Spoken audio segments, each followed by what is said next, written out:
You've clicked onto Three Guys and an iPad, the only mortgage-focused podcast that will be having its office holiday party this year.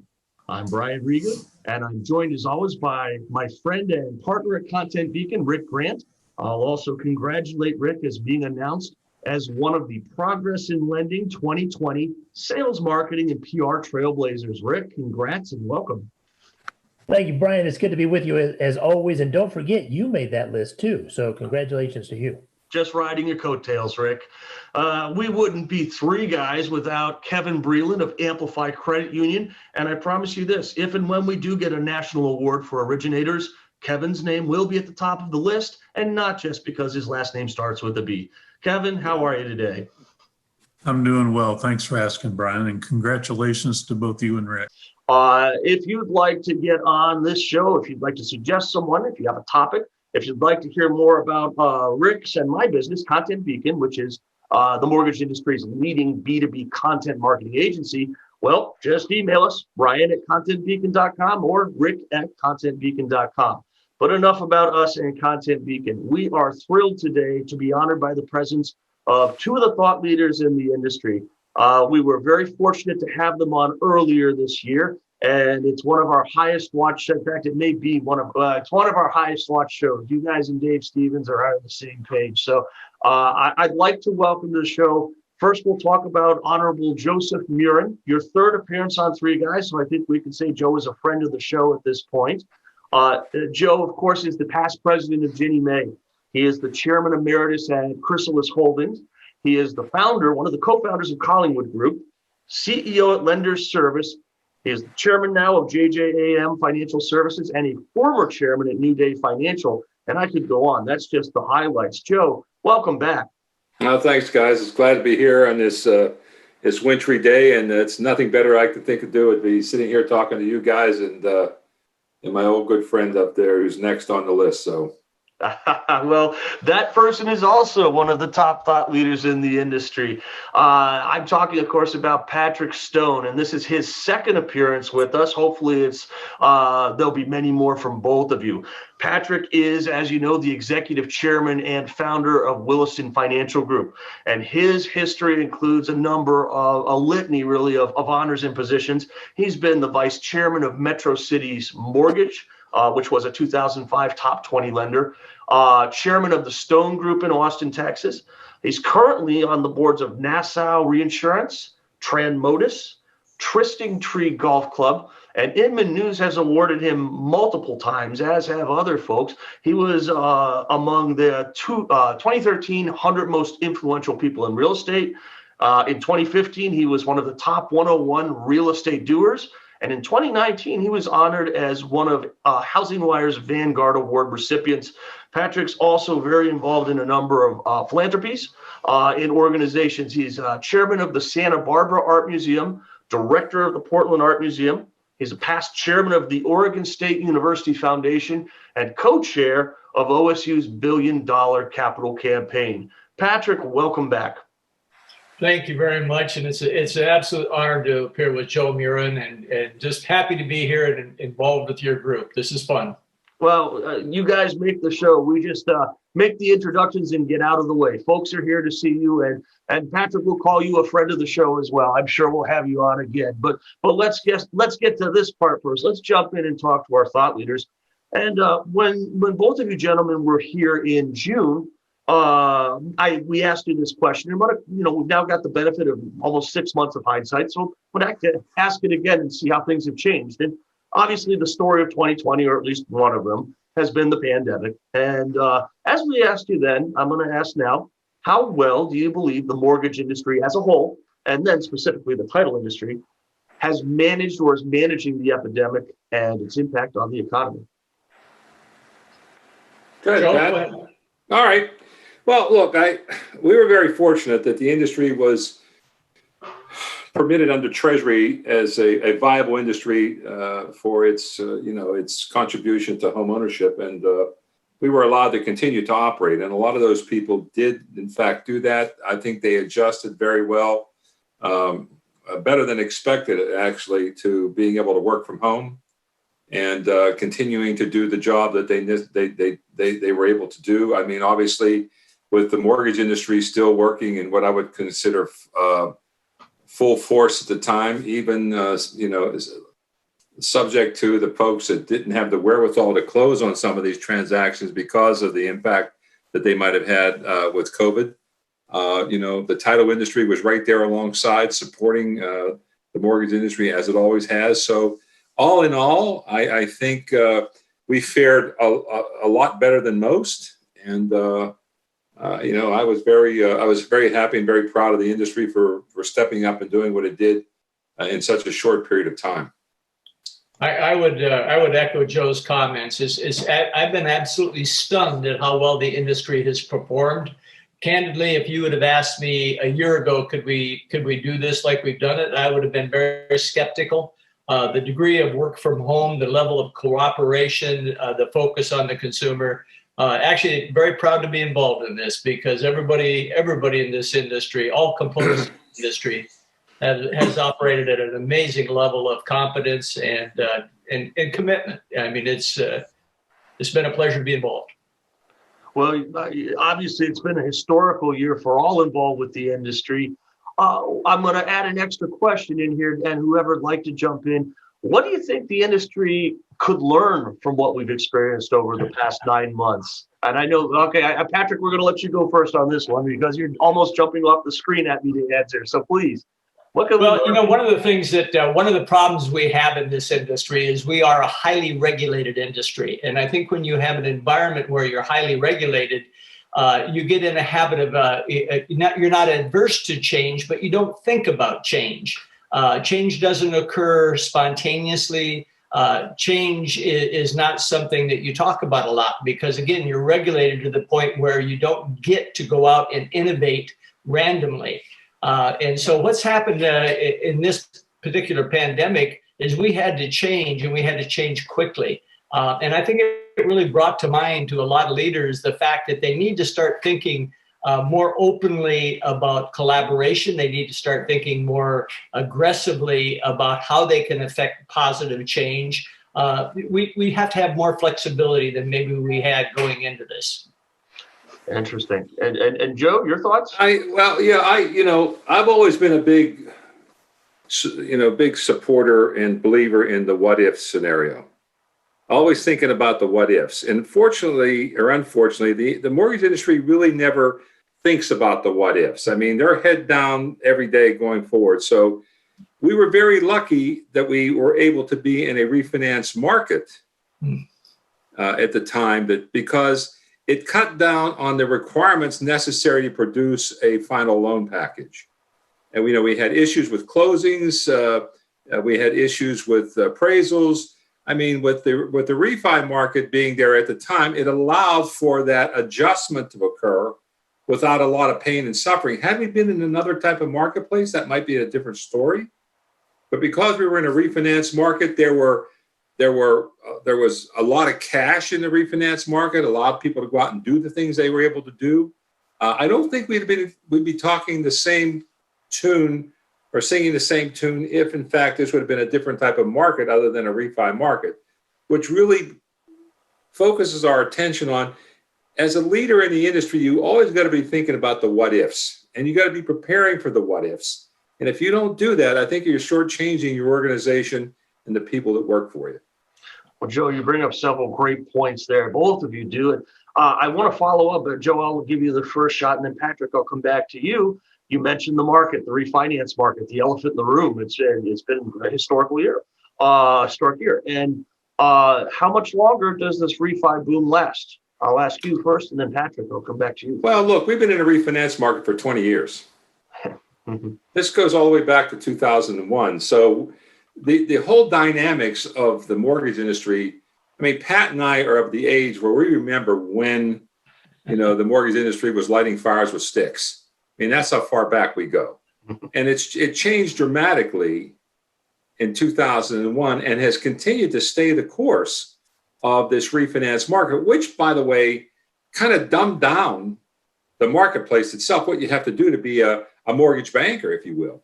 So the question is going to be, How long is it going to last? Well, I mean, I could have said not long in 2005 or 2008 or 2015, but it continues to linger on an ongoing basis. And, look, I think based on, doesn't matter who's running the administration at this point in time, as it relates to the Fed. I think the Fed will continue to do what they're doing, buying, increasing their balance sheet. And I think the Fed rates will stay low. So who's to say how long it's going to last? I mean, but at some point in time, you'll have refinanced everybody that you can refinance at some point in time. And it's the amount of industry volume will get smaller as time goes on. Since 1991, there has been 1 year in which refis were less than 20% of all transactions. So it's been we were coming off of the high interest rates in the 80s, and it really kind of started getting momentum in the early 90s. And as Joe said, it's been prevalent ever since. I found it really interesting. Fannie Mae came out with an updated projection, and excuse me, they were talking about a little over $1 trillion in refis on their October projections. In their December projections, they're saying 1.8 trillion. So in 2 months, they've raised their projections for refinances in 2021 by 70%. And they're attributing that to the vaccine and the fact that we're going to see a quicker economic recovery. So if they're right, then 1.8 trillion in refinances is a big refinance year again in 2021. So it could be, we could have a really good refi year again next year. We'll see, but they caused me to be a little bit more optimistic. I don't doubt that we're going to see, Pat, we're already seeing the 2 coupons in the marketplace. I don't doubt that we're going to see a below 2% coupon in the marketplace going forward, because I'm hearing some crazy stuff out there where people are starting to get offered 1.75. And, why even have it? The problem you're going to have with that is it doesn't create an appetite for the liquidity buyers in the marketplace to buy the bonds. You know what I'm saying? So, we could be cutting our nose off to spite our face, if you will, just because the liquidity may not be there on a go-forward basis. Joe, to amplify on that point, you make a very good point. We still do not have a private securitization market for mortgages. That still hasn't recovered since the Great Recession. And as you point out, if rates stay really low, it's not going to come back. So we're going to be dependent on the GSEs, and it's something we need to have. But low rates are going to keep it from happening anytime soon. Sure. Yeah. Agreed. Kevin, you wanted to add something there too? Well, I think, having had the good fortune of being in this business for the last 41 years and experiencing a lot of the things like what Pat was just talking about, I can remember being at a seminar in Seattle, Washington in 1992 with a well-known local economist. And he was asked, how low were rates going to go? And we were sitting around 9-10% then. And he said, the one thing I can tell you is they won't go to zero. And I think he might be wrong. The reality of it is I'm not 100% sure, Joe, that refinancing hasn't become a financial strategy. For individuals. Well, look, let's face it. I ran a company in Canada for four plus years. The mindset in Canada was the mindset about mortgages like my father's. It's a debt, pay it off. Yeah. In America, it's the ability to generate cash. Yep. So it's a totally different philosophy. So I don't think anybody in America, I shouldn't say anybody, there are very few people in America that worry about paying off their mortgage. I think everybody doesn't care about it. They just want to, every time there's appreciation, the only way this wheel stops turning is if appreciation slows down or goes negative. Then you're not going to have the wherewithal from an evaluation perspective to refinance. That's the only thing that stops it in its tracks. And right now, I don't have a crystal ball, so I can't even tell you if it happens, it's going to happen on a localized level rather than a national level like it did in 2008. So I would agree.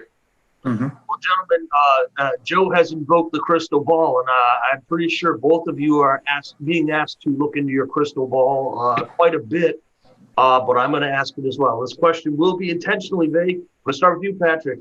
From the strategic level view, the 30,000-foot overview, what are you expecting to see in 2021? Well, from the overall economy, I think we'll recover with the vaccine, probably accelerate in the second half of the year. I think in terms of real estate, it's going to be a very good year. Two things have happened, as we've discussed.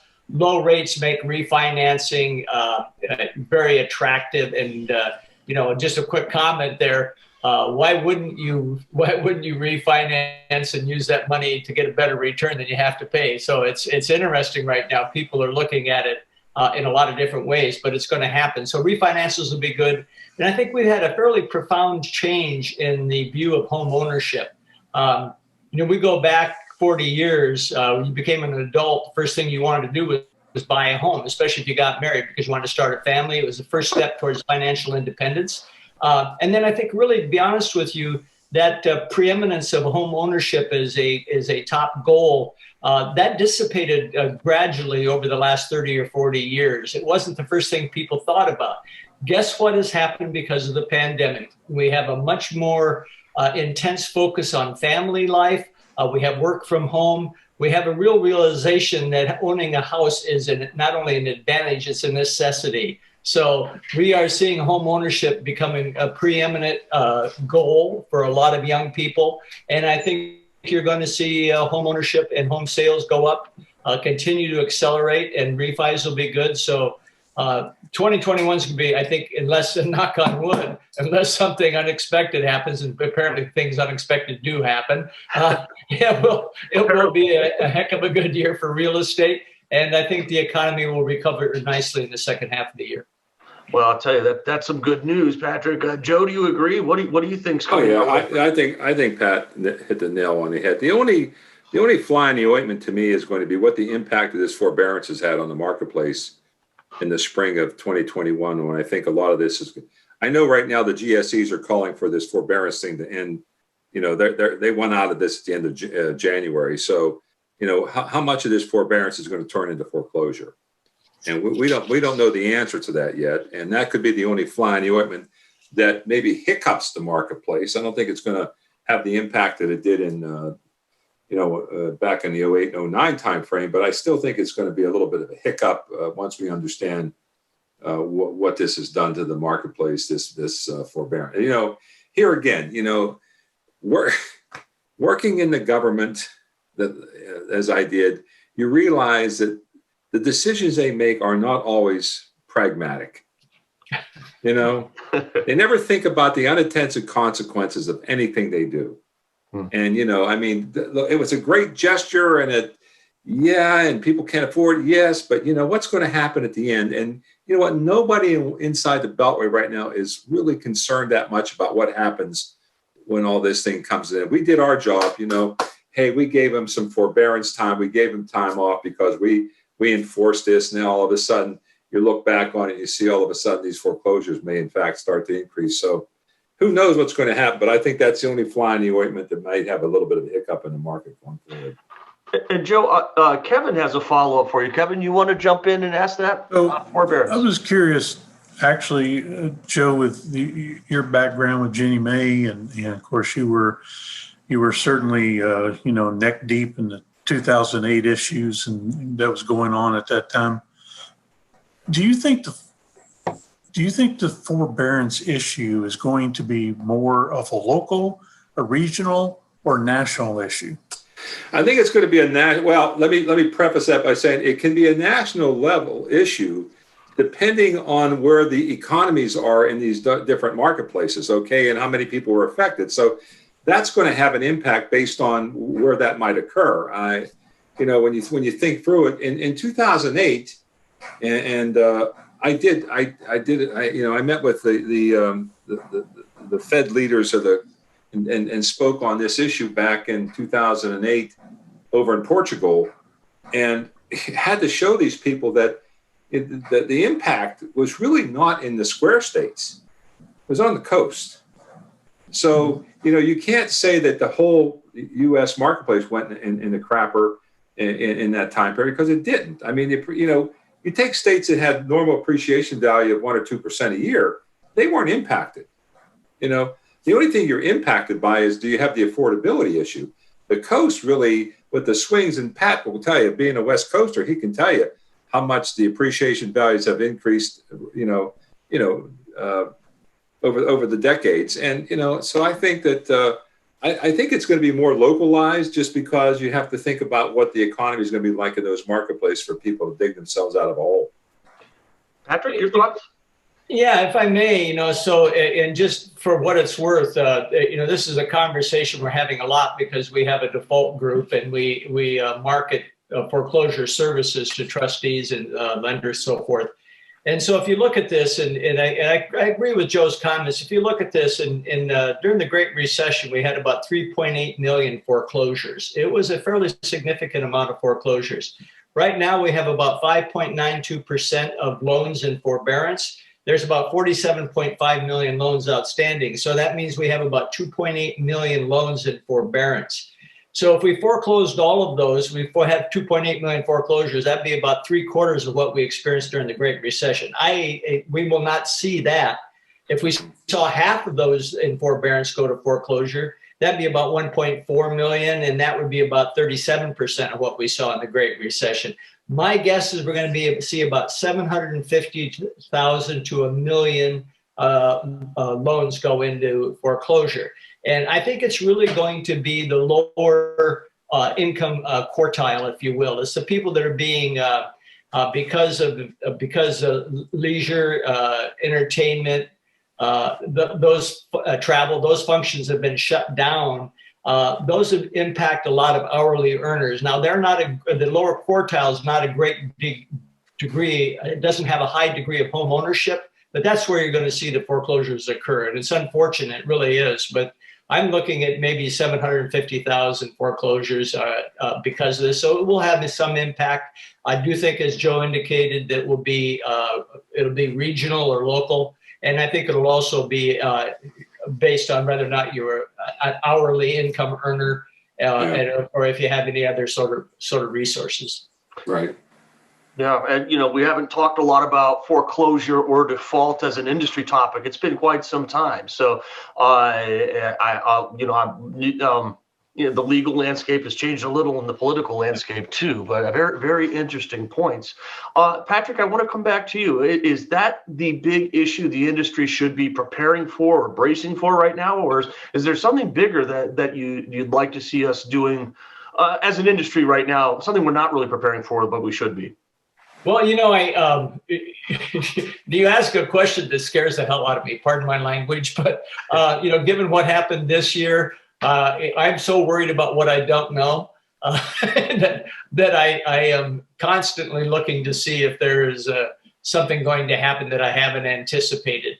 I do think, we heard the other day that it's doubtful that the Trump administration will push the GSEs out of conservatorship before the term.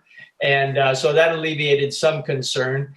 I don't know if there's something else we should be worried about. I think the level of collaboration within the industry is the highest I've ever seen it. So hopefully we will all anticipate or get a little bit of a warning if something happens, but I don't know what that would be right now. Joe?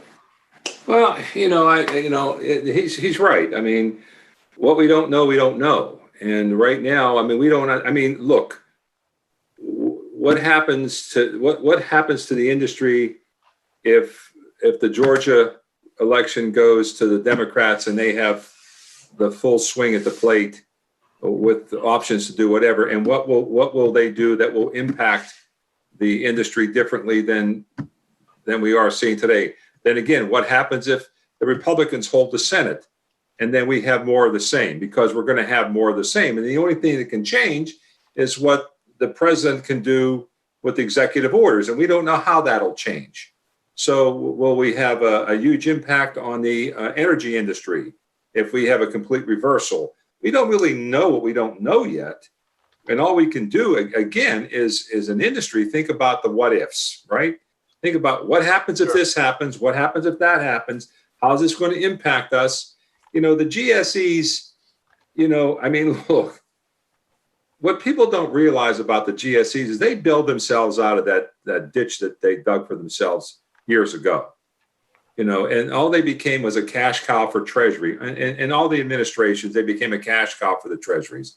That's one of the single biggest reasons why they haven't come to grips on that, because the money that was spun off and sent to the Treasury, had meaningful because they used it for whatever the little pet projects were. And I don't know enough to get into that crap. But if you're going to have the GSEs, and they are going to be a liquidity entity, then you've got to get them to the point where they can perform. And the only rub that I have, and we can talk about this later, is some of the things that the GSEs stand for today versus what I believe they should stand for going forward. And that's a topic for another question. So, well, Joe, I'm glad you brought that up. So let's talk about the GSEs for a moment. And I know Kevin's got a question for both of you there.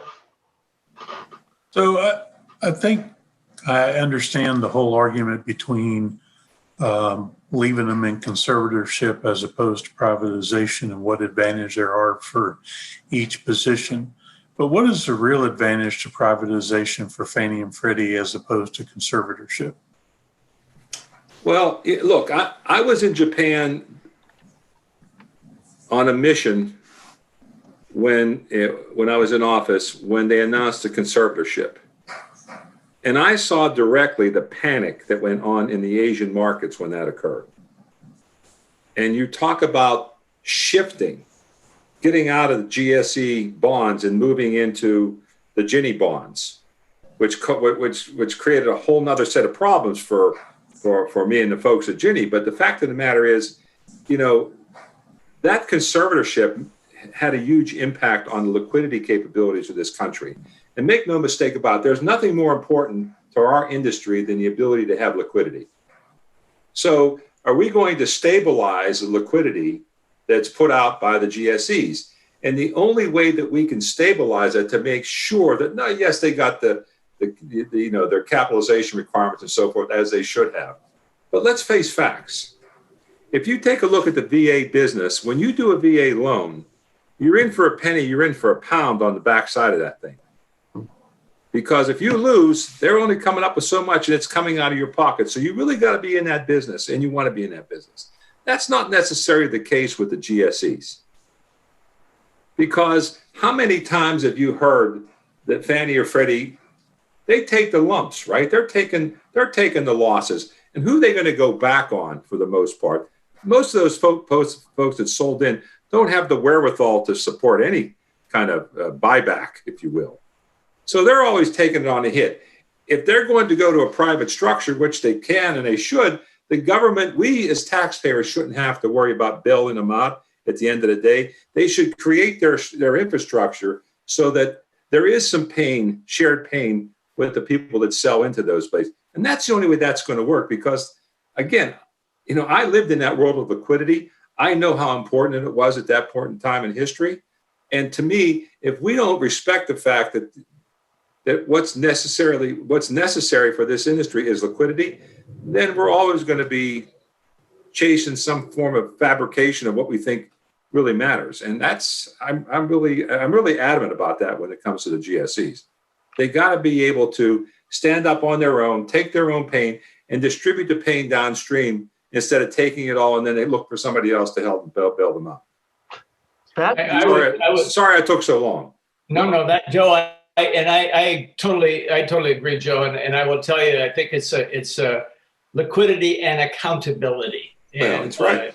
And that is absent right now. We're sort of in this surreal type environment where you don't operate with a sense of accountability, and I think that's going to ultimately to our demise if we're not careful. Yeah. Take it one step further. Everybody's complaining about the 50 basis point assessment that they put on every transaction. Well, you can look at it both ways and say, well, look, if I'm going to let you sell in, I have to be able to build capital to support what I'm doing.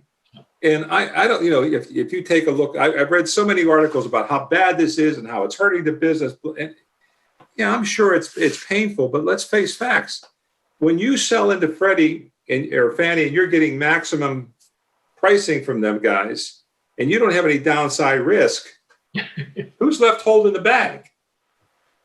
And you're going to complain because somebody's asking for a little bit more money and they're letting you hold, and you're walking away without any accountability. I mean, you really got to think through that. But then again, that's our industry. That's what the mortgage industry is. You know, push the risk somewhere else, but don't push the risk on me. And I mean, that's not true in the title business for the most part. I can tell you that. I mean, because you got to step up when it's time. But you know that I've had my share of arguments with folks over that issue, where they think that I'm out in left field. Well, he's old. He doesn't know what the hell he's talking about. One of those things. But you know, I feel very, very confident that we've got to make changes like that. We don't think you're old, Joe. We'll have you back every time they. Oh, I don't think so either. But a lot of people think I'm old and know what the hell I'm talking about, and I guess that's their opinion. So, gentlemen, I'm going to take a little bit of a left turn here from the big picture. We'll come back to it, but our friend Rick has a question for you on a subject, a tech subject that I think is near and dear to both of your hearts. Rick? Yeah, thanks, Brian. I've been looking forward to getting you guys in the same room with me for a while to ask this. So we saw a lot of things that the industry and legislators, a lot of people said just were too hard to do, suddenly became easy in the face of COVID, specifically electronic closings, buying of e-notes, remote online notarization, a lot of stuff that people have been dragging their feet on for decades suddenly became mainstream for some of the largest lenders. I thought that was awesome and a new way to put those problems into perspective. Are we going to see more of that in 2021, or are we going to get back to the old way of kind of dragging our feet when it comes to new tech and new ways of doing business? Patrick. All right. Well, I'm gonna burst the bubble here a little bit, Rick. They're not mainstream. You know, they're mainstream in the media. They're not mainstream in practice. If you actually go out and count how many remote online notarizations or how often they're used as a percentage of all transactions, it's probably about 1% maybe. That would be a high level. You know, e-closings, there are very few complete e-closings. The only ones that are completely done, all e-closings are being done by credit unions because they portfolio the loans. The underlying regulation, both authorization for remote online notarization, but even the underlying legal basis and acceptance of notaries outside of their state of licensing is still a problem. It is, you know, there's been an amazing engagement of technology because of this pandemic. The conversations and the willingness to look at things has increased dramatically. The actual usage is increasing slowly and very methodically. So these are not mainstream things. These are things we're still working on, and we'll be working on for another 10 years before they become mainstream. But the conversation is there. People are open-minded now, and people are looking at things. But we still don't have the fundamental regulatory environment for a lot of this on a nationwide basis, and we don't have the capability among all players. So I think the media is way ahead of reality on all this.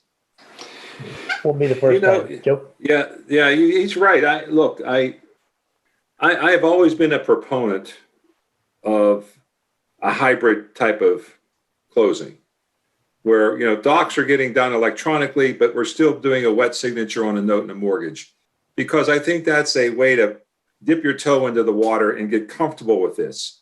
Plus, I don't think there's enough case study yet on whether the acceptance of a note and a mortgage will be accepted in the courts, right? So he's right when we talks about that, and he's right about the hype in the media. But let's also look at the other issue. There are still many borrowers who don't want that to occur. They want to, as these older borrowers transition out of the marketplace and new younger borrowers come into the marketplace that are more electronically oriented, we'll see a greater acceptance to that. I will tell you this, in the companies I'm involved with on a day-to-day basis, it's amazing to me how fearful older people are of COVID until it comes with signing the documents for their refi. It's amazing. Yeah. Oh, they don't care. Yeah, just wear a mask. You're fine. Just come on in, wear a mask. We'll sign the documents. When you talk about, they're more afraid of an electronic closing than they are of the COVID disease that could be transmitted by an agent that comes to their house. So I think you're right. We may be into this another decade or so before we see an evolution of this migration toward some form of electronic closing. And I think these guys that are putting a lot of money and time into this are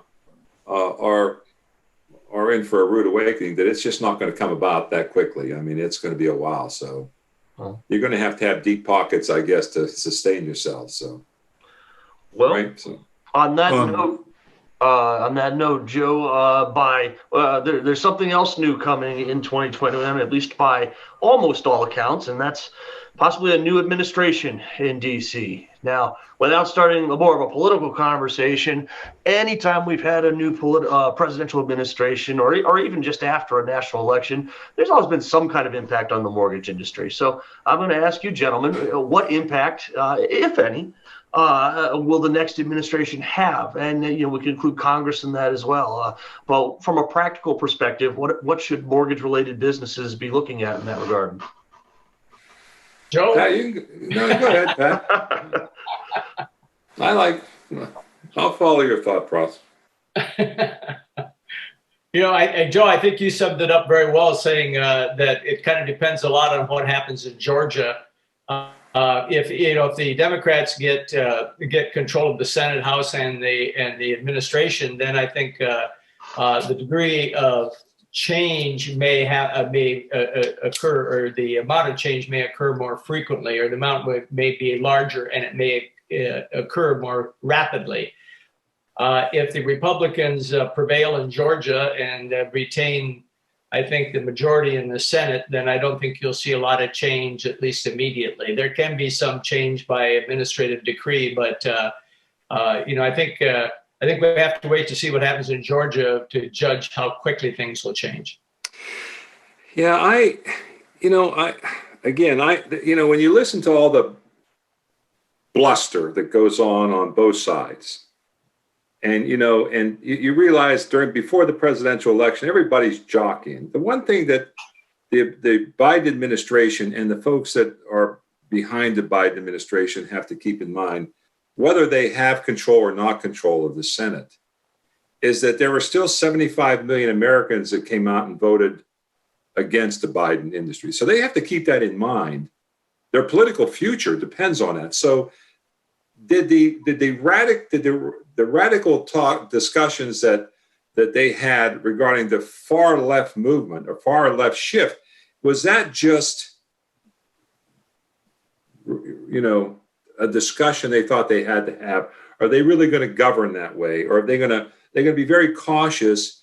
Because I think the down ballot voting gave them a sense of pause to say, "Holy hell, what the hell happened here?" Right? So they got to worry about the down ballot voting, because all of a sudden, if I'm in Nancy Pelosi's seat right now, I got to be thinking I could lose this house in 2 years. So so I'm not so sure they're going to be suicidal, if you will, and take AOC's marching orders about jumping off the cliff politically.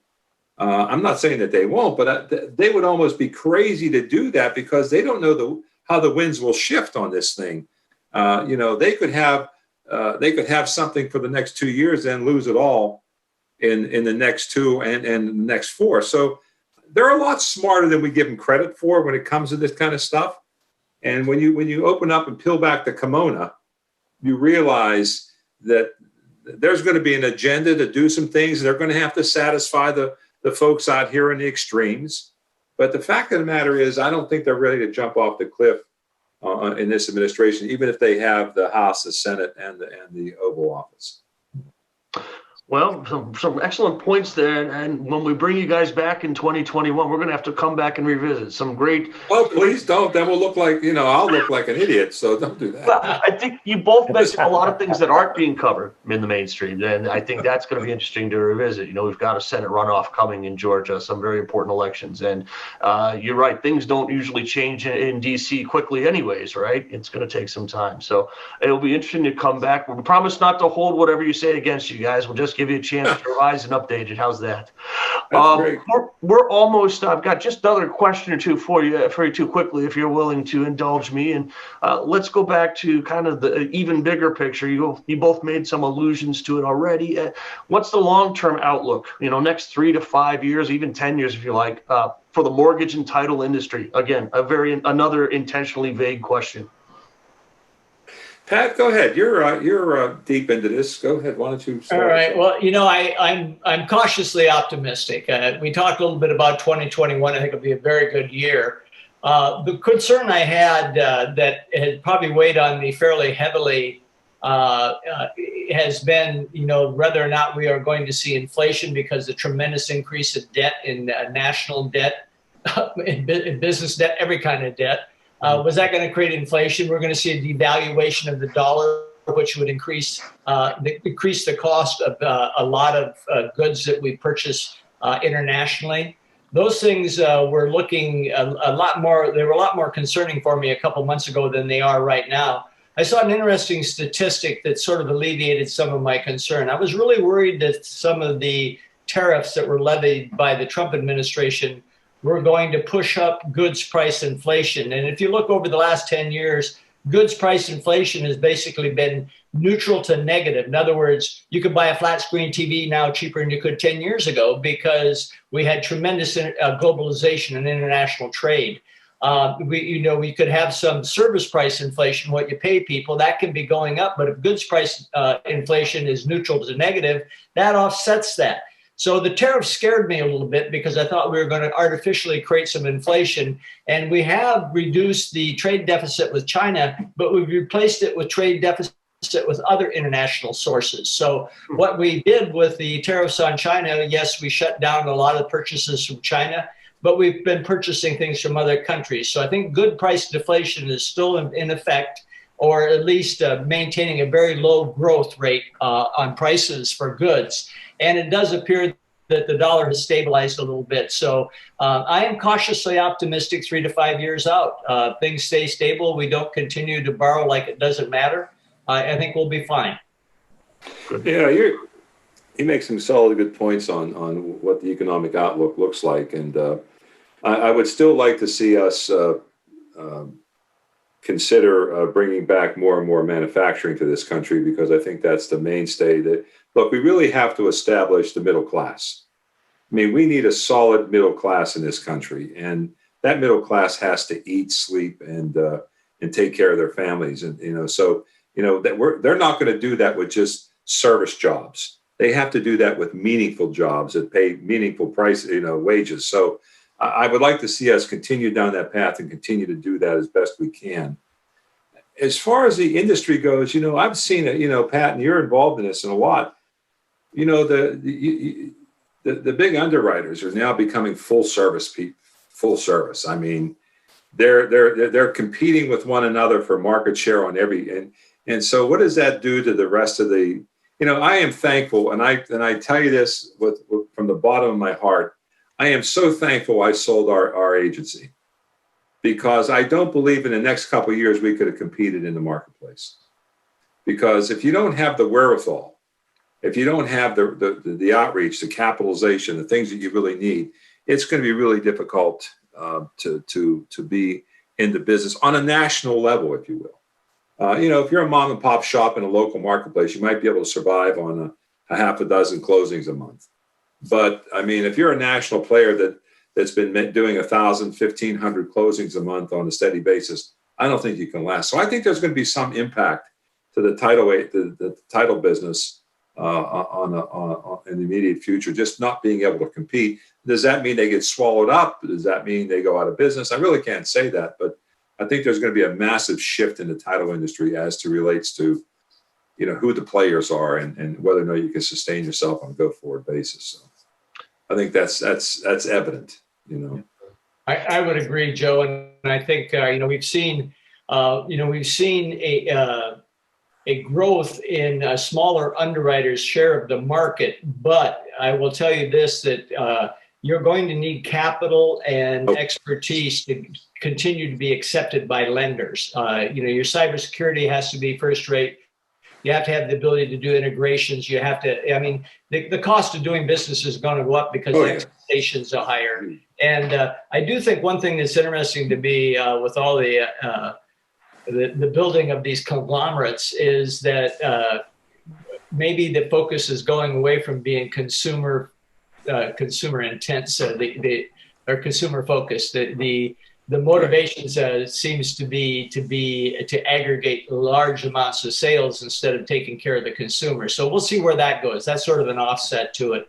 If I may, real quickly, your comment on manufacturing, I would love to see us invest in retraining people to do highly technical manufacturing, highly skilled manufacturing. That's the kind of manufacturing we should have here. And if you look at the aggregate comp of an American manufacturing job, it's a little over $80,000 a year. So we should be training people to do that kind of manufacturing. Go ahead. Export the lower skilled jobs, keep costs down, but we should be reinvesting in our people. I agree with you on that. Yeah. Patrick, well, here's a question for you. I've seen you speak numerous times, and one of your real passions in the industry is kind of the lack of cohesion between there are all of these multiple entities and moving parts to the mortgage transaction, and my old mentor, Joe Casa, used to put up a chart that would show, and it looked like some kind of 80-step flow chart or something. There's all the different parties and technologies and whatnot that came together to get some keys to someone, and not only that, to get the loan onto Wall Street and so forth. How's that coming, Patrick? Is it getting better? You've long preached for better integration, better cohesion and collaboration. Are we getting there? Well, I can say this. If there's one benefit to this pandemic, it has created a heightened level of communication between the participants in the real estate process. You've heard me rant before about how we're all regulated differently, and insurance is regulated on a state-by-state basis. Lenders report up to a different entity. Realtors have their the level of communication between NAR, ALTA, and MBA is about zero. And it should be a lot higher. The trade associations should work together. But this pandemic has created some conversation between the participants. We have had numerous interactions with our lender clients trying to pinpoint common points of pain in the process and working on putting resources to eliminate those through more integrations, less rekeying of data, more sharing of data. I have never seen the lending community so willing to engage with the title insurance entities to try to fix things, to try to change things. You probably heard me say before that I got real excited in 1999 when Mismo came out. I thought, we're going to have a common data set. We're going to do this. We're going to do that. Well, here we are 21 years later, and very little has changed. But we are having conversations now. And this is wonderful. It'll take a while, but we are having conversations now. And so that's a major change. And I think it's because of the pandemic. The question I would have is, Pat, all of our industries, mortgage, title, vendor management, have very short memories about, what we did wrong. And one of the concerns I have is that while we have spent the better part of 2020 really innovating and trying to deliver the product to the customer in an environment that's not conducive to face-to-face contact, once the vaccine is out, people are getting more back to a more normal way of life. Do you think we'll forget about what's been going on before we make the necessary changes to take the industries to the next level? And Mismo being your point, Well, if you look at everything that's going on here, work from home, e-commerce, everything is people are pointing to from the pandemic. If you look post-pandemic, obviously the level of engagement and usage is going to go down. I mean, if you talk from work from home was about 8% of all workforce prior to the pandemic. It's up around 30 or 40% right now, and it will go back down, but I don't think it'll go down to 8%. It'll probably go down to 10 to 12%, maybe go up a little bit from there. If you look at the e-commerce was running, I think about 12 to 14%, maybe 15%. It's gone up to, probably 40 or 50% right now. It'll go back down, but it won't go back down all the way. I suspect e-commerce will be 30% of all retail sales within the next 5 years.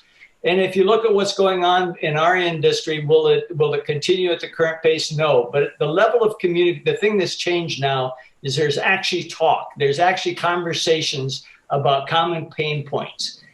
And I think once you say, okay, well, look, I'm in business here to make a profit. And if I'm spending money in an unnecessary manner, let's keep talking about how we eliminate that. Will it continue at this level of interaction? No, it won't. You make a very good point. It will not, right? Once the urgency's gone, some people will lose interest. But those who have identified areas where they can both make money by collaborating, I suspect that will continue. I know, and things I'm involved with, I'll guarantee you it's going to continue because I like money, and the way to keep money is to make money, right? And the more money you make, the better off you are. So we will continue those conversations. Gentlemen, we're going to bring you back on and do a 2-hour episode next time because I've got about 50 follow-ups I'd like to ask, but we're going to wrap it up here, I think. It's all we've got time for. Again, on behalf of all of the three guys at an iPad, we really do appreciate you both coming on. Hopefully, we can have you, and that's up to you. We'll have you on next week if you like.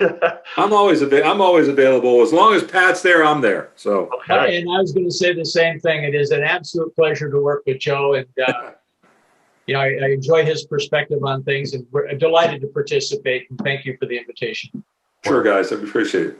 Thank you, gentlemen. And now, on behalf of Kevin Breeland, Rick Grant, and myself, we want to wish all of our viewers out there a happy, healthy holiday season, a prosperous 2021. And if anyone's looking for a last-minute gift idea, I need a new iPad. Thanks, everyone. Rick Grant, take us home, please. Guys, say Pat.